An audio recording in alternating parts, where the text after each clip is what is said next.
Bonjour, notre intervention est intitulée La notion philosophique de droit. Le droit peut-il être injuste? Droit et justice, deux termes pour exprimer la même idée. En réalité, ils ne sont pas synonymes. On peut remarquer tout d'abord qu'ils possédaient tous deux un sens abstrait ou théorique et un sens concret ou pratique. La justice au sens théorique est un idéal ou un principe, plus précisément le principe d'une vie sociale fondée sur la reconnaissance et le respect des droits des autres, qu'il s'agisse de droits naturels ou de droits positifs. Ces caractéristiques principales sont la recherche de l'égalité et de l'équité, la mesure, l'équilibre, voire l'harmonie. Au sens concret, la justice désigne les institutions judiciaires, pouvoirs judiciaires, les tribunaux, le magistrat chargé d'appliquer le droit. Maintenant, le droit, à son tour, c'est de double, ont des exceptions. Le droit naturel, le droit positif. Le premier désigne ce qui semble légitime ou naturel, normal, du point de vue humain. Bref, un ensemble de valeurs et de principes humanistes, des droits de l'homme.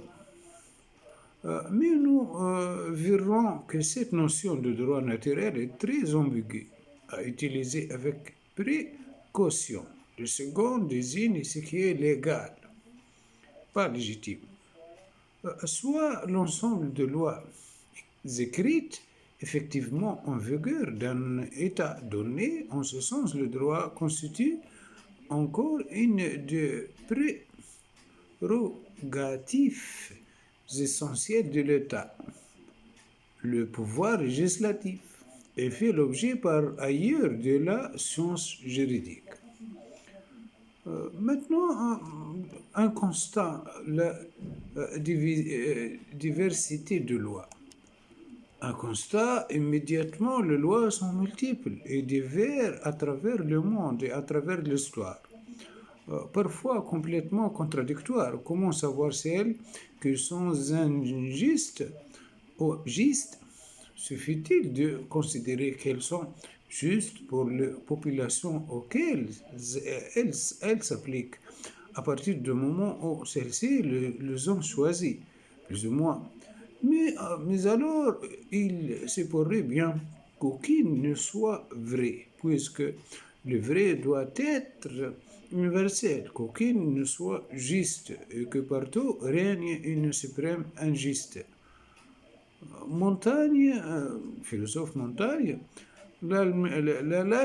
l'alarmé de ce constat, mais avouait aussi ne pouvoir s'y résoudre. Montaigne dit dans Essai 1595, la vérité doit avoir toujours le même visage universel. Si l'homme rencontrait le droit, le droiture et la justice incarnés et avec une existence réelle, il ne les attacherait pas à l'état de coutume de telle ou telle contrée. Ce ne serait pas de la fantaisie de presse ou des Indiens que l'averti tirerait sa forme, car il n'est rien qui soit plus sujet à un changement continuel que le loi. Depuis que je suis né, j'ai vu celle de nos voisins les Anglais charger 3 ou 4 fois, non seulement dans le domaine politique qui est celui pour lequel on s'entend de guerre à la stabilité, mais sur le sujet plus important que soit, à savoir la religion. Et j'ajoute que chez nous, ici même, j'ai vu des choses considérées comme des crimes méritant la peine capitale devenir légitime. Que peut nous dire ici la philosophie de suivre les lois de notre pays, c'est-à-dire cette mère fluctuante des opinions d'un peuple ou d'un prince qui me peindront la justice d'autant de couleurs et lui donnerait autant de visages qu'il y a en eux de changements de passion. Je ne puis me contenter d'un jugement aussi flexible. Quelle valeur a cette chose que je voyais hier incrédit et que demain ne l'est plus et que le tracé d'une rivière change en crime? Quelle vérité est cela qui devient mensonge au-delà de montagnes qu'elle a prônées? Il faut se rappeler à l'époque de montagne, les lois ne sont guère unifiées, que cela soit à l'échelle du monde, de l'Europe, ni même complètement à l'échelle nationale. De quoi susciter prudence et scepticisme en matière de justice. Et cependant, l'on perçoit bien à travers son ironie que Montaigne ne se contentera pas d'un tel constat, accepter simplement l'extrême diversité de lois et de coutumes, sans se demander si elles sont justes ou injustes, et en tirer pour conclusion que la justice n'existe pas. Nous mettrons en fâcheuse posture, en effet, pourquoi à ce compte protester? Car n'y a aucune justice nulle part, pourquoi y aura-t-il de l'injustice? Or, indéniablement, nous constatons presque quotidiennement que l'injustice existe, et cela dû à la simple absence de loi ou bien à l'existence de mauvaises lois, de lois injustes. D'où la question, euh, le droit peut-il être injuste? Nous poserons donc la question de l'injustice. L'injustice n'est certes pas un idéal comme la justice. Elle est au contraire une situation toujours partielle qui suppose une victime et un coupable. Et il n'y a pas d'injustice s'il n'y a personne pour nous la faire subir. Écrivait déjà Aristote dans ses politiques. Il n'y a pas d'injustice naturelle, ni même accidentelle. Mais l'injustice suppose aussi qu'il existe déjà des règles, une justice qui précisément n'a pas été respectée. C'est pourquoi plus précisément nous oviquerons l'éventualité d'un droit injuste, d'une loi injuste, voire d'un jugement injuste. Mais comment le droit pourrait-il être injuste alors qu'il a pour finalité de réaliser la justice au sens théorique? Comment la justice concrète pourrait-elle faire injure au droit puisqu'elle a pour vocation d'appliquer celui-ci? La question est donc hautement paradoxale. C'est un fait pourtant que certaines lois nous paraissaient injustes, que certaines décisions de justice semblaient aberrantes.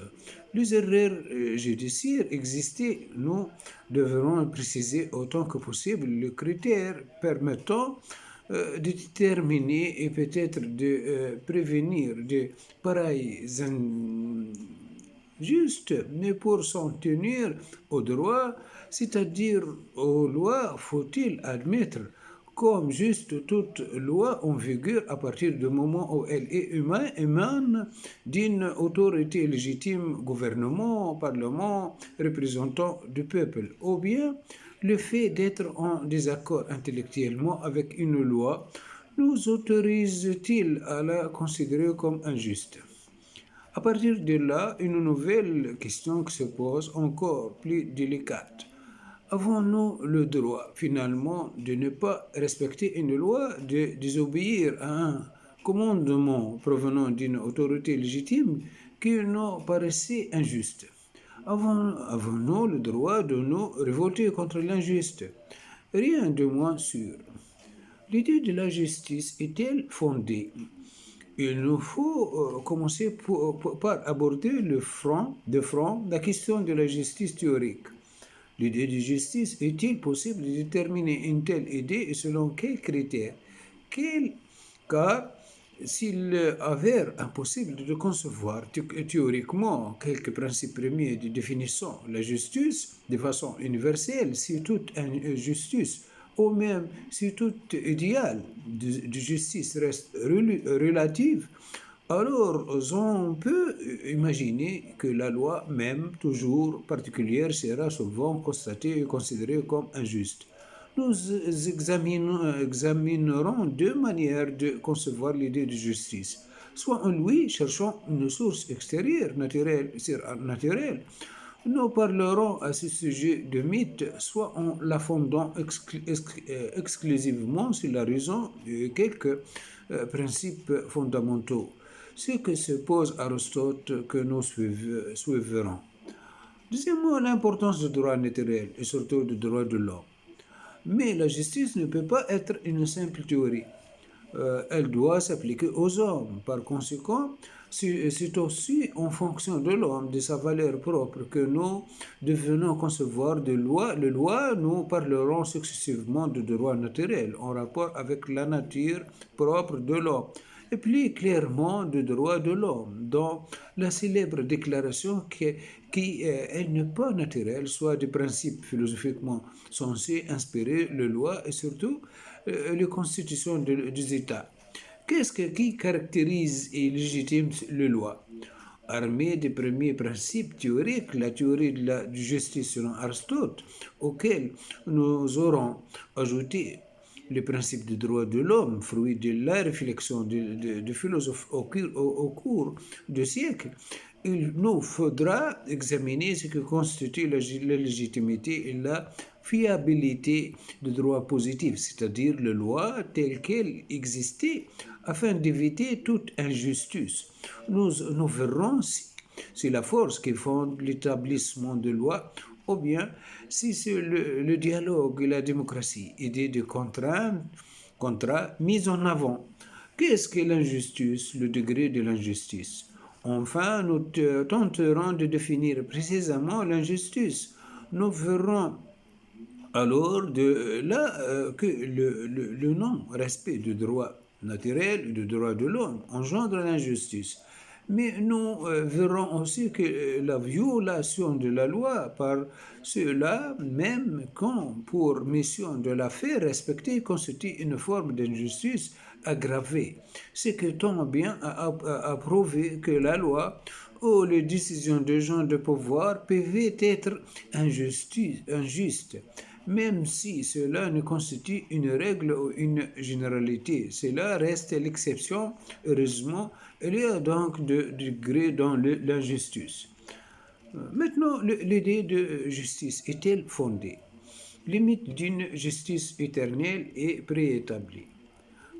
Nous disons d'abord, nous demander s'il existe quelque part un modèle préétabli de justice, une sorte de référence que serait l'origine de la justice ou de valeurs que nous semblait juste, mythe ou illusion d'une justice parfaite qui existerait à l'origine et qui serait à retrouver. Une justice naturelle. Sistrand parle d'une loi naturelle et invariable, valide pour toutes les nations en tout temps, ou encore d'une règle suprême inscrite dans la nature. Cependant, nous sommes obligés de maintenir une distinction entre ces deux types de lois qui ne répondent pas au même concept ni la même logique. La loi naturelle d'une part, la loi humaine d'autre part. La première dicte ce qui est la nécessité naturelle, cela ne peut pas être autrement. La seconde dicte ce que doit être l'obligation morale et juridique. Cela peut être autrement. On peut nuire à autrui, le voler ou le tuer, mais il ne le faut pas. La première est depuis toujours déjà là, naturellement. La seconde est instituée par convention historiquement et culturellement. Reste que certains auteurs prétendaient indexer le droit humain sur la loi naturelle. C'est le cas notamment des sophistes par Caliclas, qui condamne le fait que les lois humaines protégeaient systématiquement le faible, niant par là au fort le droit d'exprimer leur puissance et donc de faire briller dans tout son éclat la justice telle qu'elle est selon la nature. Platon euh, dans le Gorgias, critique le droit le plus fort de Caliclas. Donc, il suffit de pointer le cynisme et la logique défaillante dont fait preuve le sophiste, dont le but est simplement de persuader et d'impressionner. Le but de son discours n'est pas la vérité, mais l'efficacité. Or, qu'est-ce que l'état de nature et qu'est-ce que la loi de la nature? Rien d'autre que la loi de la conservation de soi, la nécessité pour tout être de préserver sa vie, son intégrité, son champ d'action, fût-ce en l'augmentant et donc en dominant les autres. Bref, ce qu'on appelle couramment la loi du plus fort. Caliclas revendique cette loi, ou plutôt cet état de fait, et semble penser qu'il serait favorable aux hommes. Mais alors, à quoi cela servirait-il d'établir des lois? Pourquoi ne pas simplement laisser faire? Or, c'est ce qu'un antique philosophe ne peut pas accepter. D'après le philosophe Thomas Hobbes, du XVIIe siècle, dans l'état de nature règne seulement la guerre de tout contre tout. Et l'homme est un loup pour l'homme. يعني formule qu'on trouve en premier chez le latin plot. Dans ces conditions, chacun voudrait s'octroyer librement le droit naturel d'agir en fonction de cette loi, notamment pour dominer les autres. C'est que si la loi naturelle est la même pour tout, le droit naturel de chacun entre immédiatement en conflit avec celui d'autrui. Cela conduit le même Hobbes à préconiser un système social où chacun accepterait l'idée du contrat d'abandonner son droit naturel pour le soumettre à la volonté d'un seul monarque ou assemblée, lequel disposerait d'un pouvoir absolu toujours préférable à l'anarchie. En somme, il vaudrait mieux subir la tyrannie d'un seul plutôt que de risquer la violence de tout. Nous verrons plus loin qu'il existait une notion différente du droit naturel qui ne prétendent pas s'inspirer de l'état de la nature, mais plutôt être conforme à la nature humaine, ce qui est bien différent dans ce qu'elle a de spécifique, fondant une vraie égalité entre les hommes au nom de la raison, la conscience, la liberté. Maintenant, une justice surnaturelle, est-il possible? S'il n'y a pas de justice dans la nature, pas de justice naturelle, peut-être aurons-nous plus de chances de côté du surnaturel. Qui disent les religions, elles affirment que Dieu, dans son infinie sagesse, ne peut que vouloir faire régner une loi juste la sienne. Ceci concerne partiellement le trois monothéisme fondé sur une révélation qui se définit justement comme la transmission d'une loi par une parole et par des écrits. Certes, le monde a connu des sociétés où la justice est dictée par le prêtre. L'Église, au cours de son histoire, a elle-même institué de tribunaux spéciaux, inquisition pour commander les hérétiques. Certes, encore de nos jours, les lois de certains États, inspirées de règles religieuses, implicitement ou explicitement, reste que là encore, nous avons affaire à deux religions de type de lois très différentes, s'opposer la foi et la raison. La première est censée se situer au-delà de la seconde. La foi n'a pas besoin d'être justifiée par la raison, même si beaucoup de philosophes sont essayés. Mais inversement, la raison n'a pas besoin de la foi pour s'exercer sa conséquence de les lois humaines doivent pouvoir être justes sans entretenir une référence religieuse. Les lois civiles restaient fondamentalement distinctes des lois religieuses. La règle religieuse est par définition éternelle. Dictée par Dieu, la règle de droit est par définition temporelle, limitée dans le temps et dans l'espace, promulguée par les hommes seuls. Par ailleurs, la loi religieuse définit le devoir de l'homme en vertu la loi juridique définit le devoir réciproque des hommes entre eux. Ce sont bien deux logiques radicalement différentes. Si l'on prétendait appliquer des règles religieuses dans tout le domaine de la vie civile, l'on paraissait indignement de dogme au dogmatisme et au fanatisme. On peut aussi considérer que Dieu, créateur du monde, ne s'occupe pas directement de la justice humaine. Dans d'autres traditions, la justice divine se représente plutôt sous la forme du destin que assure à chaque mortel le sort qu'il mérite. Sous la plume du poète grec Sophocle, la justice divine apparaît comme une obligation absolue transcendant les lois humaines. Elle nous oblige, elle nous plonge dans le monde des sacrés où règne une justice terrible et inviolable.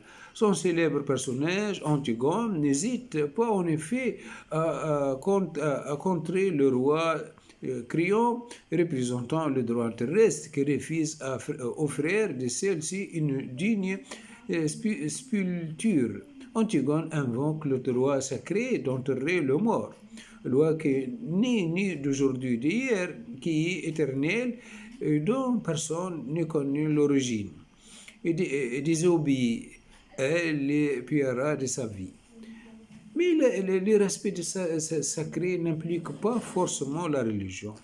Bien sûr, donner une sculpture aux morts est un droit, est un devoir sacré au sens religieux. Si le salut éternel de défunt en dépend, le respect d'une sculpture, le droit à la sculpture peut aussi bien marquer le respect pour la mémoire du défunt. Qu'il y a des choses sacrées, cela peut s'entendre simplement du point de vue moral, voire affectif. Les droits de l'homme sont présentés comme sacrés par leur rédacteur. Maintenant, les principes rationnels de la justice. Aristote, dans Éthique à Nicomaque, remarque préliminaire au sujet du contexte culturel grec.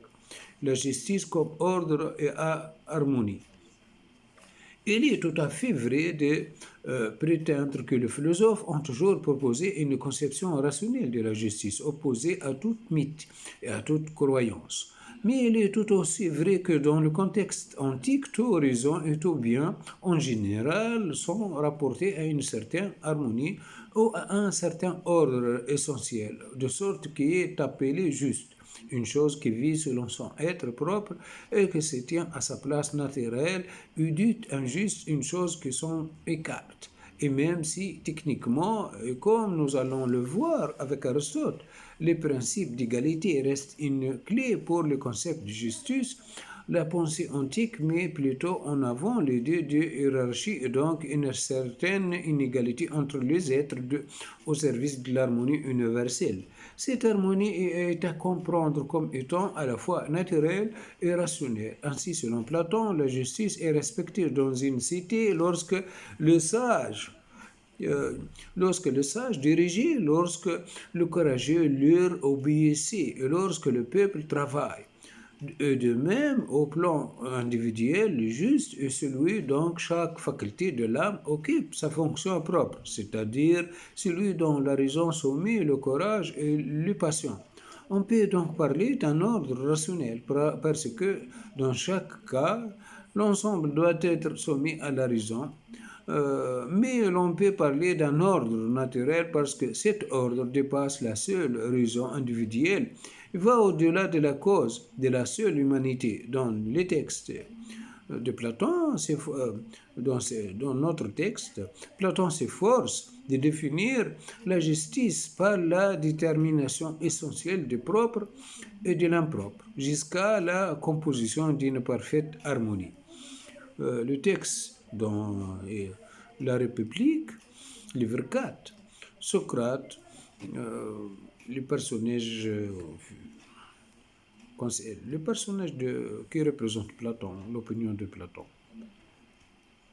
Maintenant, le principe d'égalité, égalité et proportionnalité. Et cependant, du point de vue philosophique, il s'agit toujours de renoncer au mythe et de fonder la justice en raison. C'est ce que fait Aristote dans l'éthique à Nicomaque. La raison va chercher à établir une mesure, un équilibre et non une exclusivité.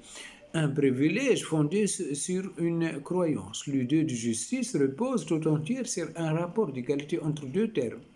Le juste est toujours le milieu par rapport à deux extrêmes. Ce milieu détermine nécessairement des parties égales. C'est en cela que réside la justice. Aristote dit encore la justice, c'est c'était au milieu entre l'injustice que l'on commet et celle que l'on subit.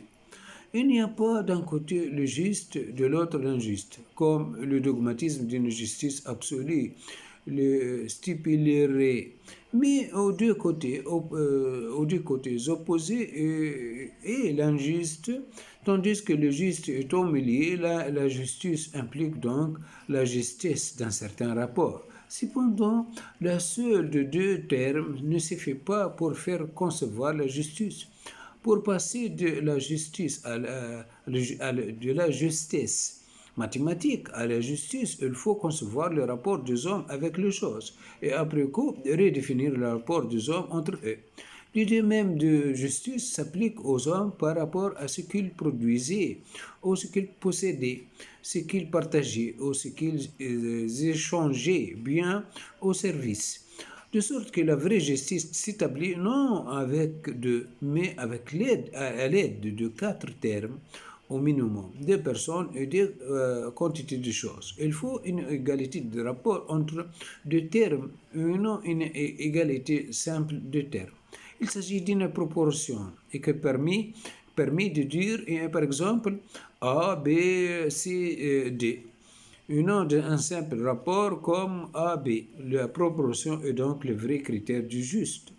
Aristote distingue deux types de justice, car si le principe de la justice consiste à réserver à chacun ce qui lui est dû, on peut choisir d'appliquer un principe d'égalité strict ou bien un principe plus proportionnel tenant compte des mérites, des qualités personnelles. La mesure juste n'est pas seulement quantitative mais qualitative. Aristote distingue d'abord une justice commutative qui définit l'égalité de choses échangées d'un strict point de vue arithmétique indépendamment des caractéristiques personnelles de chacun. À chacun revient exactement la même chose, le même cadeau, le même salaire, ou de moins de choses ayant la même valeur comptable. Le droit du commerce repose sur la justice commutative, mais l'on voit bien que l'application en toutes circonstances d'un tel principe pourrait conduire à des injustes. C'est pourquoi Aristote distingue ensuite une justice distributive, non plus basée sur l'égalité stricte, mais sur la proportionnalité. À chacun revient ce qui convient proportionnellement à sa valeur, son mérite, sa situation sociale, son efficacité. Le grand principe d'égalité reste pourtant présent dans les deux types de justice, même si les sociétés modernes égalisatrices et matérialistes ont clairement étendu le domaine de la justice commutative. Après tout, le fait que le revenu d'un médecin soit bien supérieur à celui d'un balayeur n'est pas tellement dû au mérite, mais surtout au fait que le premier a investi beaucoup d'argent dans ses études en attend légitimement un retour sur investissement. Il se peut aussi que son temps de travail soit bien supérieur à celui de l'employé, pure logique arithmétique par conséquence. Parfois, l'État pratique une justice redistributive lorsqu'elle tente de corriger les inégalités naturelles ou sociales. Euh, on appelle cela la ségrégation positive. L'État décide d'apporter un coup de pouce à certaines catégories d'étudiants, par exemple pour leur permettre d'intégrer les grandes écoles, même s'ils n'ont pas obtenu de meilleures notes aux examens en le dispensant du concours. d'entrée. On établit alors des quotas d'admission en fonction de différents critères, essentiellement sociaux, l'origine géographique, le revenu des parents, ce qui revient à assumer une certaine injuste. Il s'agit d'un privilège pour rétablir en effet une certaine égalité, mais l'on voit bien que ceci relève de choix clairement politiques, d'ailleurs en ce sens toujours discutable. En matière de justice distributive, le critère du mérite et celui de l'efficacité semblent s'opposer. Le philosophe utilitariste anglais John Stuart Mill, au XIXe siècle, affirme qu'il est possible de départager ces deux principes, autrement qu'en faisant appel à un autre principe, celui de l'utilité sociale et d'une finalité constante. Le maximum de bonheur pour tous les mérites correspondent à un argument moral, le rendement à un argument économique. L'utile social est une synthèse de deux. C'est à la société de fixer la bonne mesure entre l'intérêt individuel et l'intérêt collectif, en sachant que les deux sont liés. Afin de remédier l'incertitude est à l'arbitraire que laisse planer l'utilitarisme de Mill, certains philosophes comme l'américain Rawls au XXe siècle ont appelé tout en préservant le concept d'utilité commune. Il reviennent à une conception plus contractualiste de Rousseau où l'égalité de droit n'était pas négociable, à la différence de l'égalité de biens, richesses et de prérogatives, responsabilités, à condition que celles-ci toutefois restent accessibles à chacun et qu'en matière d'inégalité économique, chacun, au final, puisse en tirer bénéfice. Dans Théorie de justice 1971. Raoul cite: Mon but est de présenter une conception de la justice qui généralise, porte à un plus haut niveau d'abstraction la théorie du bien connue du contrat social telle qu'on la trouve entre autres chez Locke, Rousseau, Kant. En premier lieu, chaque personne doit avoir un droit égal au système le plus entendu de la liberté de base égale pour tout que soit compatible avec le même système que les autres. En second lieu, les inégalités sociales et économiques, doivent être organisées de façon à la fois l'on puisse raisonnablement s'attendre à ce qu'elles soient à l'avantage de chacun et qu'elles soient attachées à des positions ouvertes à tous. Ainsi, nous distinguons entre les aspects du système social qui définissaient et garantissaient l'égalité de liberté de base pour chacun et les aspects qui spécifiaient et établissaient des inégalités sociales et économiques.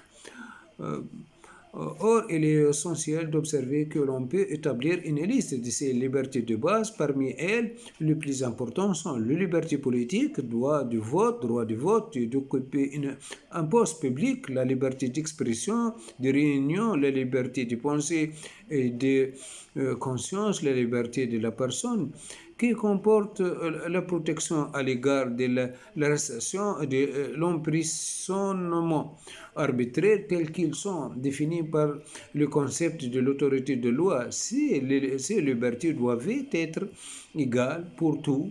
D'après le premier principe, le second principe s'applique dans la première approximation à la répartition de revenus et de la richesse et aux grandes lignes des organisations qui utilisent les différences d'autorité et de responsabilité. Si la répartition de la richesse et du revenu n'a pas besoin d'être égale, elle doit être à l'avantage de chacun et en même temps, les positions d'autorité et de responsabilité doivent être accessibles à tous. On applique le second principe en gardant les positions ouvertes, puis en respectant cette contrainte, on organise les inégalités économiques et sociales de manière à ce que chacun en bénéficie. Maintenant, le principe de l'égalité. Tandis que l'égalité ou la proportionnalité est un principe dont s'inspire pour définir des valeurs, de normes, de lois, la légalité euh, est un principe qui s'applique aux actes du citoyen et à leur conformité justement avec la loi. Inutile de prétendre fonder la justice en dehors de tout rapport à la loi, sauf à vouloir reproduire socialement la loi de la nature. euh, D'ailleurs, il faut se méfier de certains aspects de grands principes d'égalité. Si on l'applique systématiquement, cela conduirait la plupart du temps à répondre œil par œil, dent par dent, à tout dommage subi, principe qui nous ramènerait à la vengeance. Il faut donc complètement compléter avec Aristote. L'égalité se prouve d'abord devant la loi. La loi est la même pour tout. Le citoyen reste que selon Aristote, philosophe de l'Antiquité. Tous les hommes ils ne doivent pas être citoyens, car ils voient encore des différences nature entre les hommes. Ils justifient de cette manière l'esclavage. C'est pourquoi l'ajout de droits naturels, humains et universels devra s'imposer, mais pas avant l'époque moderne. Nous allons y venir. Euh, Maintenant, de toute façon, n'exclurons pas la possibilité qu'existait de lois foncièrement injustes. Cette question sera euh, étudiée, posée, traitée. Les principes d'équité. Si la loi semblait parfois contestable, bien souvent c'est moins à cause de leur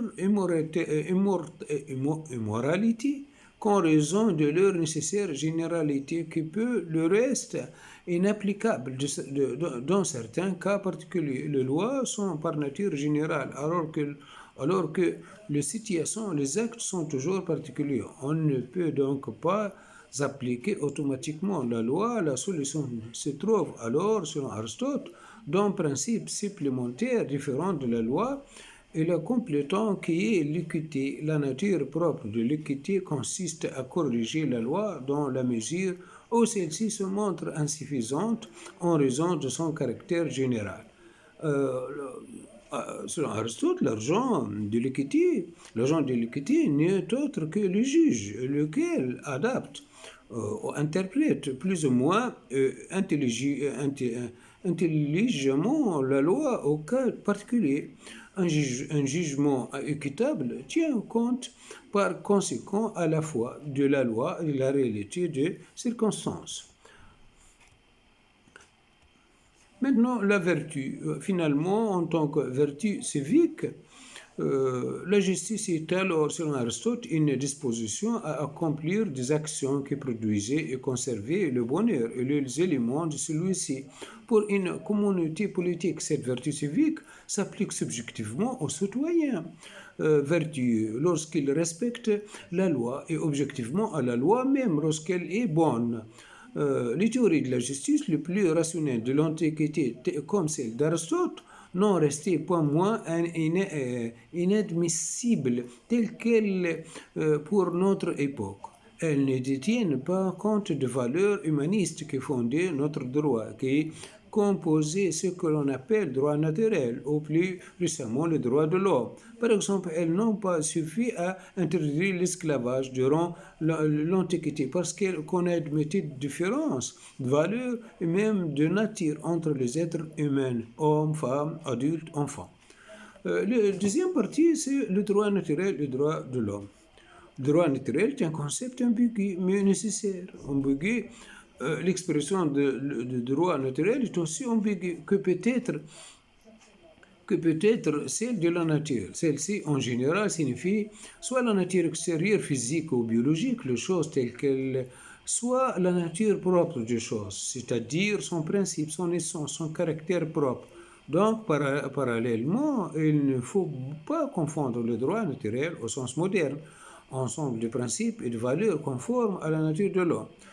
Et d'autre part, les lois de la nature extérieure, qu'elles soient physiques ou biologiques, les principes du droit naturel ne sont naturels que pour l'homme et par sa nature propre. Certes, le concept de droit naturel existe depuis l'Antiquité, où il est bien question d'une mystérieuse loi naturelle, comme l'on a vu avec l'histoire d'Antigone. Et d'autres, Aristote fit explicitement allusion. Aristote, dans la rhétorique, sauf contre la conception antique d'Aristote et celle des auteurs de modernes du XVIe siècle, XVIIe et XVIIIe, est intervenue une religion qui a profondément modifié les conceptions de la nature humaine et même en général de la nature, une vision plus égalitaire de la créature humaine se substitue aux hiérarchies censées être justes et harmonieuses du monde antique. Par ailleurs, l'être humain créé par Dieu à son image n'est plus considéré comme un être naturel au même titre que les autres. De ce fait, pour des auteurs chrétiens, le droit naturel qui s'applique l'homme, ou plutôt que provient de sa nature propre, ne révèle pas tout à fait d'une unique suprême loi naturelle, comme le disait Cicéron, où il suffirait de vivre en conformité avec la nature pour être juste et vertueux. Il faut plutôt qu'il fasse droit à la nature également spirituelle de l'homme, à son âme immortelle, à sa liberté, à ses dignes toutes spéciales. Pour finir, nous rencontrons à notre embarras ce droit naturel censé protéger la dignité humaine. Pourquoi le rencontrons-nous si peu souvent dans les États? Pourquoi sont-ils bien cachés? Utilité de cette notion. Quel que soit le droit naturel, sont peu évidents et peu appliqués, ce qu'il attendait peut-être être déclaré comme naturel par les hommes, comme ce sera le cas pour le fameux droit de l'homme et du citoyen. Cette notion de droit naturel conserve donc un triple intérêt. Elle permet de séparer le droit humain du droit religieux.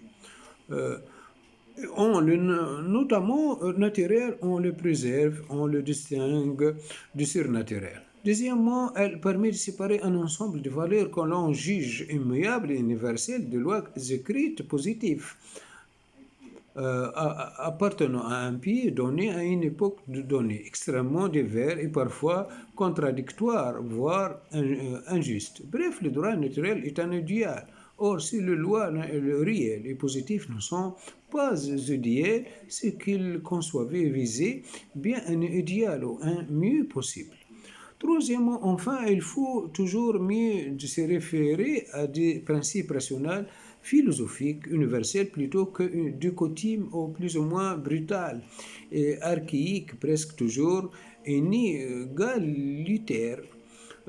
Si l'on peut lui accorder un crédit absolu au nom du fait que le droit positif peut bien se justifier par sa propre nécessité historique sans forcément faire référence à des valeurs immuables, il n'en demeure pas moins que cette notion de droit naturel a sa propre valeur, justement lui aussi par sa propre nécessité historique.